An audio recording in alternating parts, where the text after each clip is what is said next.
할렐루야. 우리 귀한 예물 드린 성도 있습니다. 기도하겠습니다. 하나님, 수요일 이른 새벽 우리 모두를 죽음과 같은 잠에서 일으키시고 주의 존전 앞에서 한 날을 시작토록 큰 은혜, 큰 복 주심을 감사합니다. 귀한 예물 받으시고 주 앞에 온전히 쓰임받도록 복을 주옵소서. 예수님 이름으로 기도드립니다. 아멘. 우리는 계속해서 요시야 왕의 부흥 운동에 대해서 좀 살펴보도록 하죠. 자, 이제 모든 건 다 준비가 됐고 성전 안팎에 곳곳에 설치된 우상 숭배의 현장들을 완전히 걷어냈어요. 그리고 준비도 완벽했습니다. 오죽했으면 25절에 보니까 요시야와 같이 마음을 다하며 뜻을 다하며 힘을 다하여 모세의 모든 율법을 따라 여호와께로 돌이킨 왕은 요시야 전에도 없었고 후에도 없었다. 극찬이죠. 극찬. 잠깐 우리가 어제 그제 이어서 말씀을 드리고자 하는 첫 번째 요점은, 자, 우리 자막을 좀 한번 볼까요? 첫 번째 자막을 좀 보십시다. 참된 부흥의 준비는 누가 한다고요? 하나님이 하신다. 이것은 역사상에 나타났던 유사부흥과 말씀이 기초된 참된 부흥을 가늠하는 아주 중요한 기준점입니다. 역사적으로 부흥 같아 보이는 현상과 현장들이 전 세계적으로 굉장히 많았어요. 그래서 수많은 기독교도들이나 또 세상의 사람들은 눈에 드러나고 나타나는 어떤 현상을 보고 와, 하나님의 역사다, 부흥이 일어났다, 이렇게 말할 수 있어요. 우리도 가끔 그런 경험을 하게 됩니다. 모든 게 다 준비됐고 순서도 다 예비되었고 뭐 이제 사람이 손댈 일은 없을 정도로 완벽히 준비됐어요. 그런데 이상하게 거기에 상응하는 열매가 나타나지 않을 때가 참 많습니다. 설교자들도 그렇더라고요. 맨날 며칠 밤을 세워서 자료 준비하고 페이퍼에다가 예화까지 딱 준비해서, 야, 이 정도 내용이면 오늘 3.1교회 성도도 뒤집어지겠다. 아주 야심만만하게 올라서는데 싸늘한 반응이나 그런 뜻밖의 장면을 만날 때가 있어요. 그래서 보통 설교학자들이 설교엔 두 가지가 있다. 자기가 준비해서 올라간 설교가 있고 하나님이 물려주신 설교가 따로 있다. 지금 이 많은 준비들, 절차들, 여기까지는 나무랄 데가 없고 훌륭해요. 별 탈이 없어요. 그런데 오늘 이 요시야의 개혁과 부흥운동은 사실상 반쪽짜리로 끝이 난다는데 그 서글픔이 있습니다. 두 번째 좀 꼭지점을 좀 볼까요? 두 번째, 참된 부흥은 한번 같이 읽읍시다. 시작. 참된 부흥은 계몽된 열정과 최선의 준비가 기초일 수 없다. 네, 참된 부흥은 계몽된 열정으로 이루어지는 것이 아닙니다. 열정도 계몽을 해요. 그래서 교회 안에서 이 계몽 운동은 참 선하게 예리하게 구분을 좀 해야 됩니다. 잘 훈련된 어떤 결과가 꼭 하나님의 섭리라고 보여지는 건 아니에요. 여기는 필연적으로 계몽된 열정과 최선의 준비가 기초일 수 없다 그 말이에요. 그럼 오늘 이제 여러분들과 나누고자 하는 가장 중요한 결론은 뭐냐면 우리 세 번째 꼭지를 좀 볼까요? 참된 부흥은 어디에까지 돌이키는 것이다? 그렇습니다. 삶으로까지 돌이키는 것이다. 자, 이제 오늘 본문을 보면 요시야 왕의 명령에 의해서 hil기야, 사반, 여러 참모들 뿐만 아니라 모든 백성들이 들떠서 진심으로 그 일에 협력하고 동참했다고 우리는 두 번에 걸쳐 살펴봤어요. 자, 그런데 뜻밖의 현장을 우리가 발견하게 될 텐데 예레미야 7장을 한번 띄워주세요. 이때 하나님께서 예레미야를 그 성전 입구에다 보내십니다. 설명을 좀 듣고 읽으면 훨씬 이해가 빠르리라고 봐요. 자, 이제 모든 우상 숭배와 흔적들이 다 청소가 되고 개혁이 이루어지고 이제 그동안 인적이 드물어 찾는이 없는 퇴락된 성전을 깨끗이 수리했어요. 여러분, 그러면 당연히 백성들의 마음도 들뜨고 흥분하고 좋아했겠죠. 야, 우리도 오랜만에 잃어버리고 살았던 우리 조상들의 그 예배를 우리가 다시 드릴 수 있고 회복할 수 있겠구나 해서 이제 옷 다 차려입고 찬양대원은 찬양대석에 서고 주보 나눠주는 분은 입구에 세워지고 깔끔한 종이에다가 프린트가 잘 마무리되고 뭐 더 이상 준비할 것 없이 완벽히 끝났어요. 근데 그때 하나님께서 이 동시대를 살았던 예레미야 선지자를 그 성전 입구에다가 보냅니다.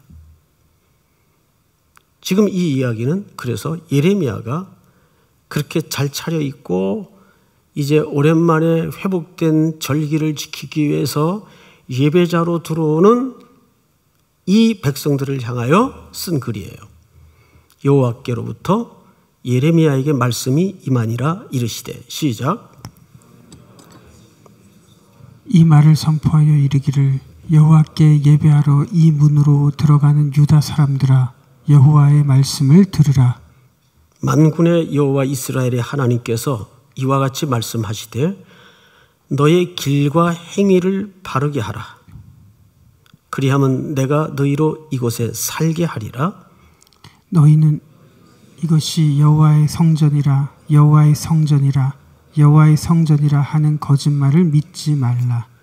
4절을 잘 보시면 이것이 여호와의 성전이라 하는 표현이 몇 번 거듭 반복이 되냐면 3번 반복이 됩니다. 그런데 그 뒤에 더 무서운 표현이 이어지죠. 여호와의 성전이라 하는 거짓말을 믿지 말라. 믿지 말라. 이게 무슨 일입니까? 너희가 만일 길과 행위를 참으로 바르게 하여 첫 번째 이웃들 사이에 뭘 행해요? 정의를 행하며 6절 다 같이 시작. 이방인과 고아와 과부를 압제하지 아니하며 무죄한 자의 피를 이곳에서 흘리지 아니하며 다른 신들 뒤를 따라 화를 자초하지 아니하면 내가 너희를 이곳에 살게 하리니 곧 너희 조상에게 영원 무궁토록 준 땅이니라. 다음 절 시작. 보라 너희가 무익한 거짓말을 의존하는도다. 자, 이들의 무익한 거짓말이 뭡니까? 이것이 여호와의 성전이라 여호와의 성전이라 여호와의 성전이라 하는 거짓말입니다. 너희가 도둑질하며 살인하며 간음하며 거짓 맹세하며 바알에게 분향하며 너희가 알지 못하는 다른 신들을 따르면서 10절 시작. 내 이름으로 일컬음을 받는 이 집에 들어와서 내 앞에 서서 말하기를 우리가 구원을 얻었나이다 하느냐. 이는 이 모든 가증한 일을 행하려 함이로다. 내 이름으로 일컬음을 받는 이 집이 너희 눈에는 무슨 소굴이죠? 도둑의 소굴로 보이느냐. 보라 나 곧 내가 그것을 보았노라. 여호와의 말씀이니라. 예수님은 이 시대를 빌려서 요한복음 2장에 보면 이렇게 표현을 했어요. 2장을 좀 띄워주실까요? 유대인의 유월절이 여기도 가까웠죠. 이때부터 이어져 내려오던 전통적인 이들의 예배요 절기입니다. 예수께서 예루살렘으로 올라가셨더니 14절 시작.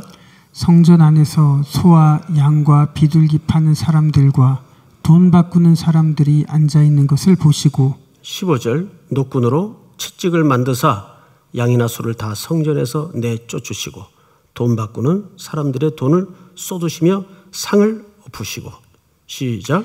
비둘기 파는 사람들에게 이르시되 이것을 여기서 가져가라.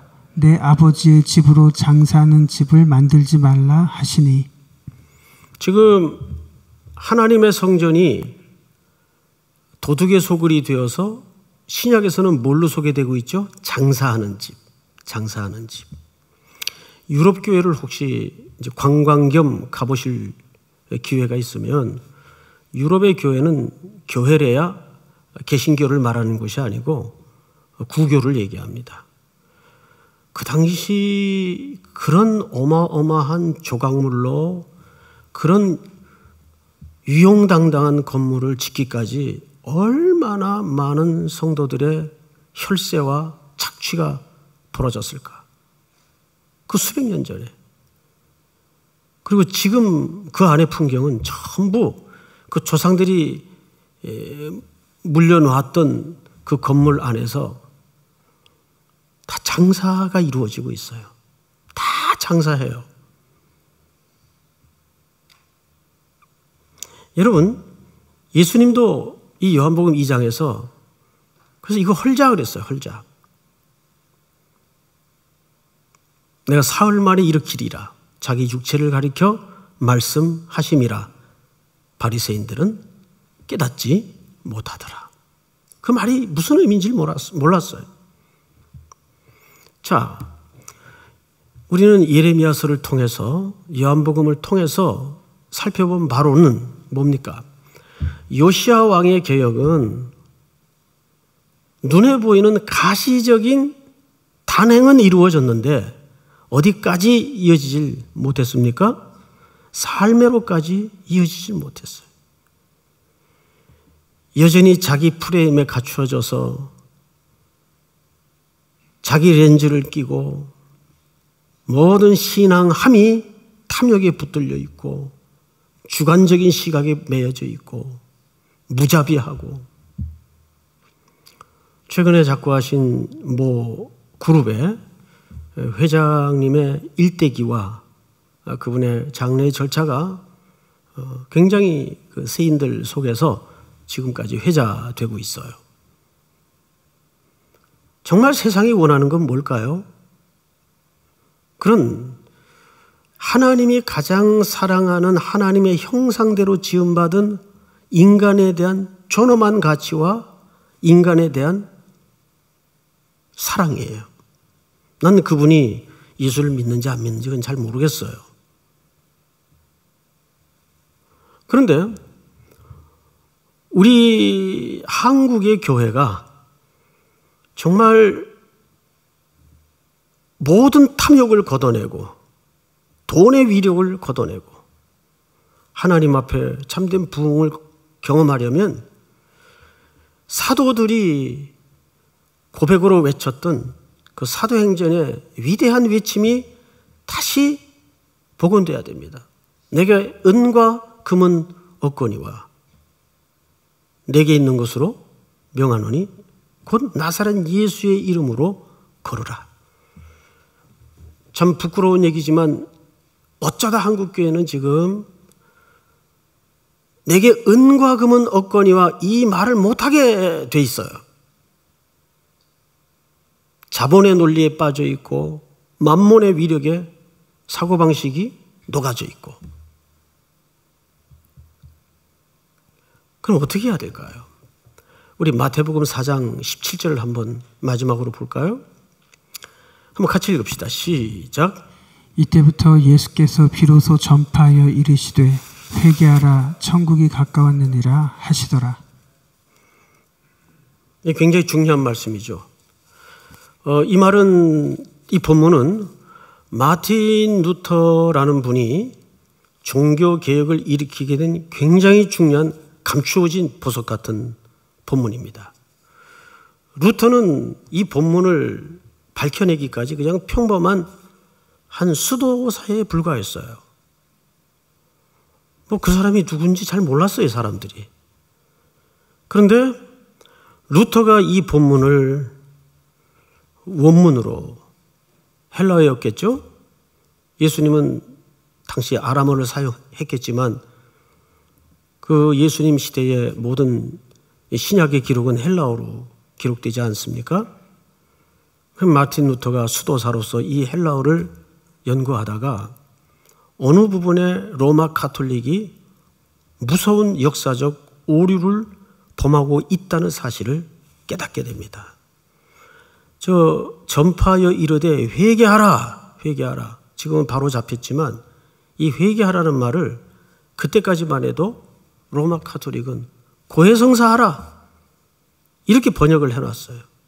고해성사하라, 라틴 말로.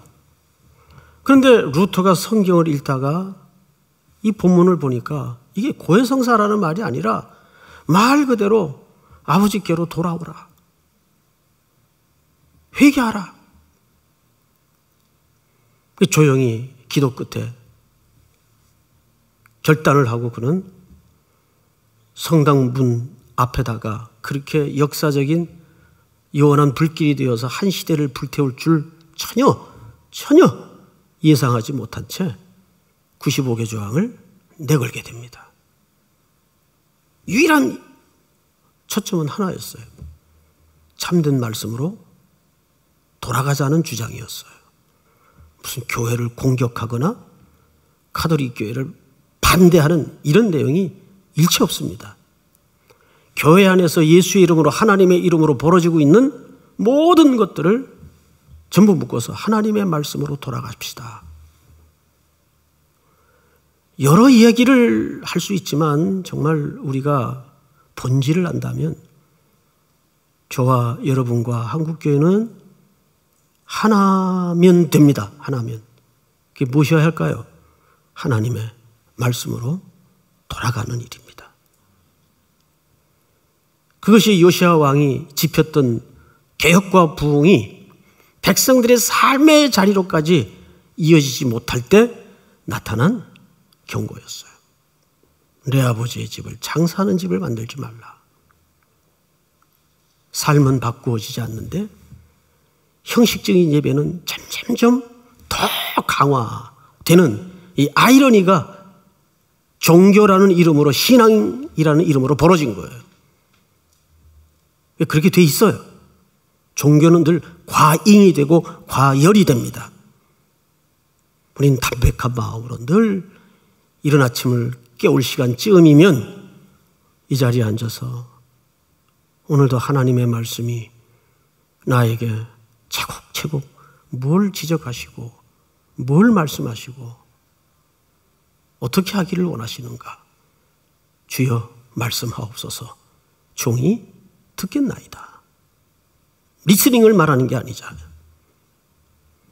이런 요시야 왕의 반쪽짜리 개혁과 부흥운동이 오늘 우리 삼일교회 모든 성도들의 일상 속에 그대로 다시 한번 더 아름다운 결과로 말씀 앞으로, 본질 앞으로 돌아가는 회복과 부흥의 역사가 나타날 수 있기를 주님의 이름으로 축원하고 축복합니다. 우리 다 같이 한번 기도하십시다.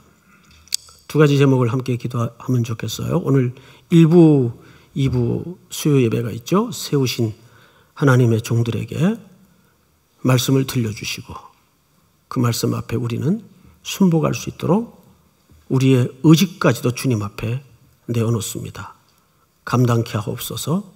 또 주신 말씀 붙들고 계몽된 열정이나 서늘한 부흥이 아니라 하나님 앞에 말씀을 통해서 그 말씀 앞으로, 아버지 앞으로 돌아가는 귀로의 역사가 이어지게 하여 주시옵소서. 우리 한번 다 같이 통성으로 기도하십시다. 사랑하시는 아버지 하나님, 은혜를 진심으로 감사합니다.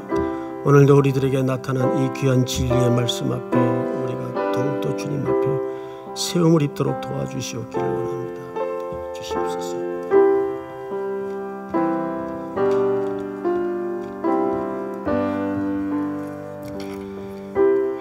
참 주신 하나님 아버지 은혜와 사랑을 참 감사를 드립니다.